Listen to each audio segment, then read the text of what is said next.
ভারতের উত্তর পূর্ব রাজ্য মণিপুরে মায়ানমার থেকে 900 প্রশিক্ষিত কুকি যোদ্ধা ঢুকেছে। গোয়েন্দা প্রতিবেদনে বরাতে এমন দাবি করেছেন রাজ্য সরকারের নিরাপত্তা উপদেষ্টা কুলদীপ সিং। কুকি যোদ্ধাদের প্রবেশের খবরে সতর্ক অবস্থায় রয়েছে মণিপুর রাজ্য। সূত্রের বরাতে ভারতীয় সংবাদ মাধ্যম আনন্দবাজার পত্রিকা জানায়, জঙ্গল যুদ্ধ ও ড্রোন হামলা চালাতে প্রশিক্ষিত কুকি যোদ্ধাদের অনুপ্রবেশ নিয়ে গোয়েন্দাদের প্রতিবেদন রাজ্যের সব জেলা পুলিশ সুপারের কাছে এর মধ্যে পাঠিয়ে সতর্ক থাকতে বলা হয়েছে।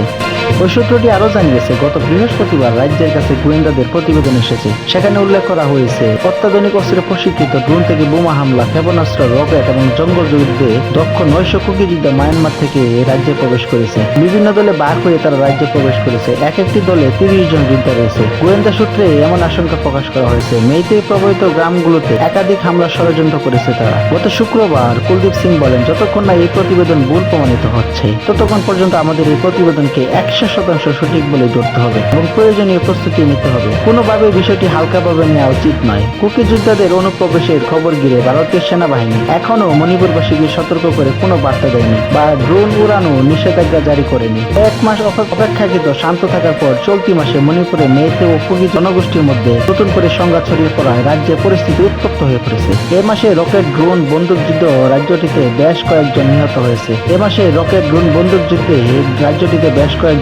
হয়েছে। সর্বশেষ হামলার জন্য কুকি বিদ্রোহীদের বিরুদ্ধে নিরাপত্তা বাহিনী ব্যবস্থার দাবিতে গত সপ্তাহে মেইতেই বিক্ষোভকারীরা রাজ্যের রাজধানী ইম্ফলের মধ্য দিয়ে মিছিল করেছে। এদিকে মণিপুরে বিরাজমান অস্থিরতার মধ্যে মায়ানমারের সীমান্ত কাঁটাতার দিয়ে ঘিরে ফেলার সিদ্ধান্ত নিয়েছে ভারত।